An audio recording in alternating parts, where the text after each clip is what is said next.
sana ako sa'yo, Ma. Bakit mo parang napaka-importante niyang si Precious? Malay mo, magkaroon tayo ng problema dyan sa biyanan mo.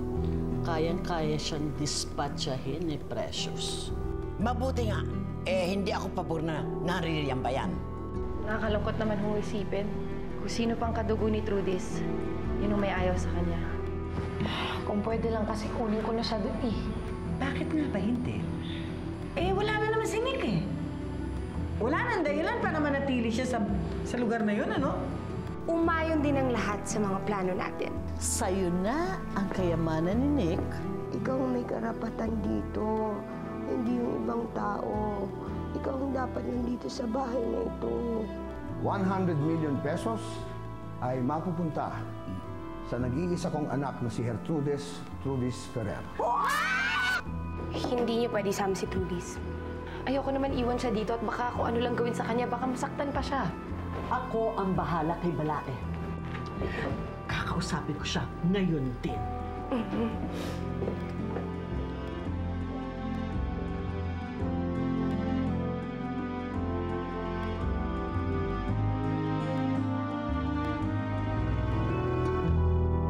Naman dito, dami-dami lamok. Mamaya, ma-dengue pa ako eh. Uy! Hi, Balae. Hi! Balae, meron sana akong gustong sabihin sa'yo. Ano yon?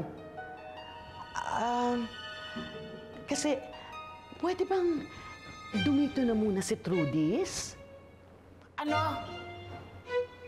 Kung ang sarili ko ayaw kong pakagat sa lamok, ha? Maliwanag ba? Tapos ang batang yan na may dugo ni Magda, palalapitin mo sa akin. Naloloka ka na ba? Sira na ba ulo mo? Hindi naman, Balae. Kaya lang, ang iniisip ko, meron namang karapatan si Trudis sa bahay na ito. Ako ang may karapatan dito! Sapagkat ito'y bahay ng anak ko. Ano, may reklamo? Pero Balae, baka naman pwede mong i-consider lang. Mamili ka. Mananatili ang bata dito o aalis kayo? Oh, Balae, wala namang ganyanan. Wala sa usapan yan, di ba? Gagawa ako ng paraan, ha? Gagawa ko ng paraan.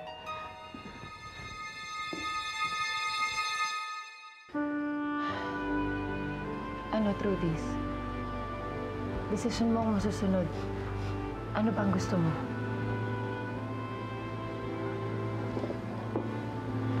Alam mo, Trudis, alam kong gusto ng papa mo na dito ka sa bahay mo tumira.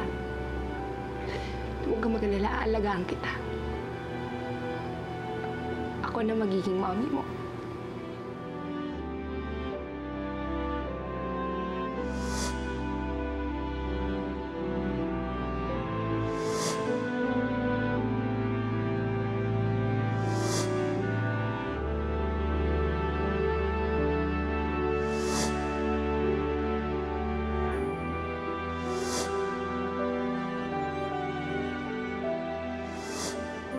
Chet, baka po kasi magtampo si Papa. Di ba po, pwede naman po ako dumalaw sa'yo. Oo naman. Pero sigurado ka ba? Yan talaga ang gusto mo? Gusto ko din po magkasundo kami ni Granny Hershey. Kung buhay lang si Papa, gusto niya bati-bati ang lahat. So, okay na? Manang Lev? Ma'am? Pakibalik na lahat ng gamit ni Trudis sa cabinet, sa mga drawer, lahat. Ibalik niyo na. Opo, ngayon din po. Hindi aalis si Trudis. Opo, dito. Bitawa mo na muna yung panunod siguro. Hindi, sabihin mo sa akin kung Wala nasaan. nga eh, hindi ko alam. Oh! Asan si Trudis? Nay, nagpaiwan mo siya. Ha? Nagpaiwan? Opo. Ayaw payagan ni Hani na paalisin. Teka, anong balak nilang gawin doon sa apo ko? Apihin? Nay, nagmakaawa naman po kasi sa akin si Mama Honey. Sabi niya hindi daw niya kayang mawala si Trudis doon. Kaya, ayun, nangako naman siya na mamahalin niya at aalagaan niya yung bata. Kaya, pumayag ako. Oo, naniwala ka doon. Eh kung saan yung Lola Kay? Anong Lola Kay? Hindi yung Lolang kontrabida, yung ayaw na ayaw kay Trudy. Sino pa ba?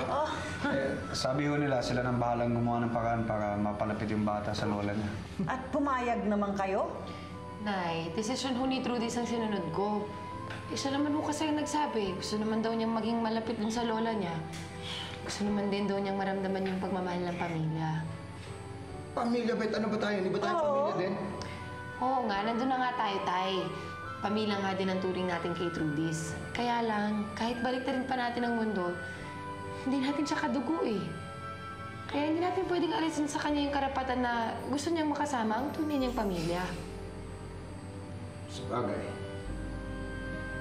Alam niyo, kung nag-aalala talaga kayo para sa bata, bakit hindi na lang natin dalas-dalasan ang pagdalaw sa kanya? Para maski pa paano, nakikita natin ang kalagayan niya. Maganda. Maganda ang suggestion mo. Magaling ka talaga, Ronnie. Kaya nga, malapit-lapit ka na maging parte ng pamilya namin. Ana, Tay? Ano sabi niya? Baka sakali lang ako. May sinasabi ka? Ano? Hindi pumayag si Mama Regina dito magstay si Trudis? Hindi. Malaman. Drama pa ako ng drama para lang manatili dito si Trudis. Tapos hindi mo pala makukumbinsi si Mama Hershey? My gosh!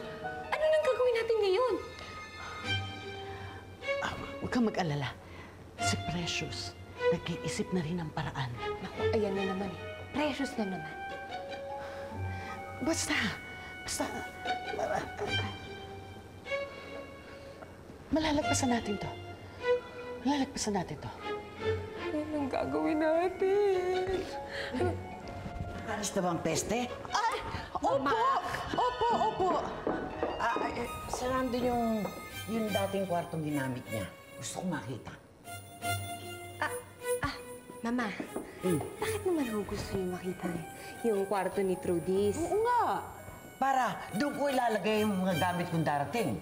Mga gamit? Balae? O siyempre, pag magtatagal ako, kailangan ko... Magtatagal kayo? Bakit? Parang ayaw ninyo. Hindi naman po.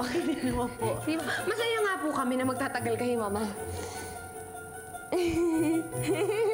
Mama. Uy, of course, Balae. Na-miss ka namin! Totoo! Oh, yes! Na-miss ka namin! Ng bonggang-bongga. Maiwanan po muna kayo. Saan ka pupunta, Balae? Doon sa kwarto ng bata. Bakit ka pupunta?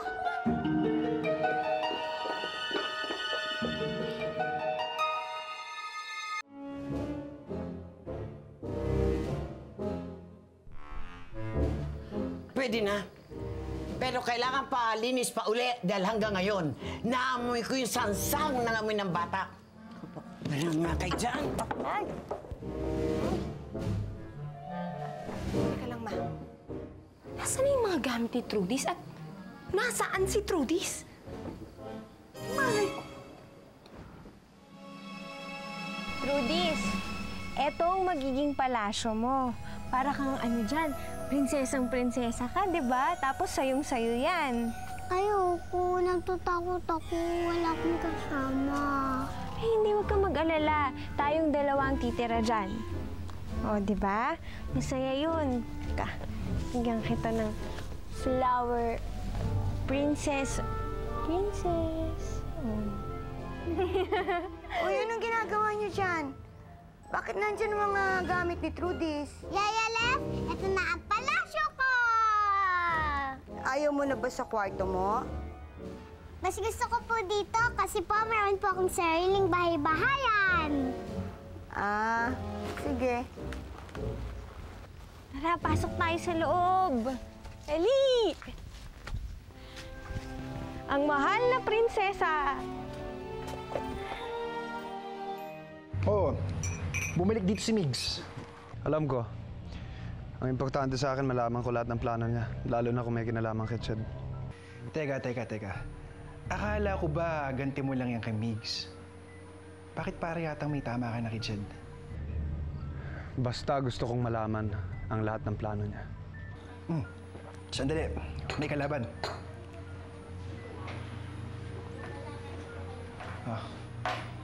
Insan, kamusta ka na?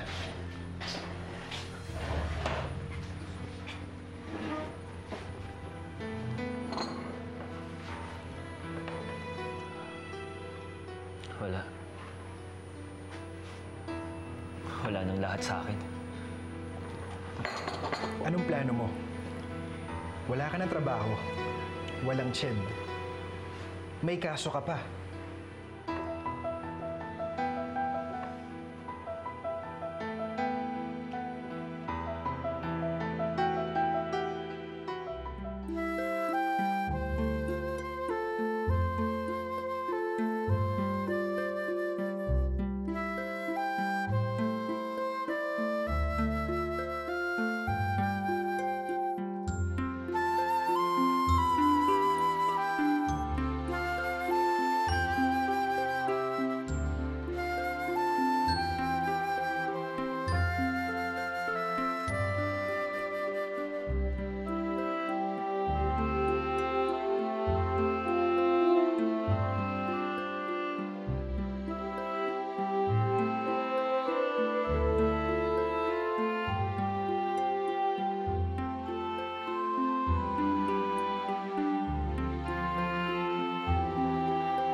Precious!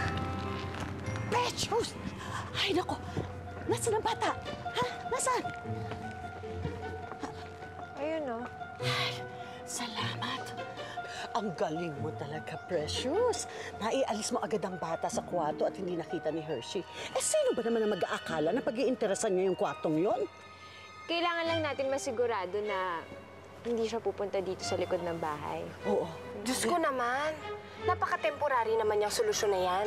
Paano natin maiiwasan na pumunta dito sa likod ng bahay si Mama? Eh, magtatagal nga yun.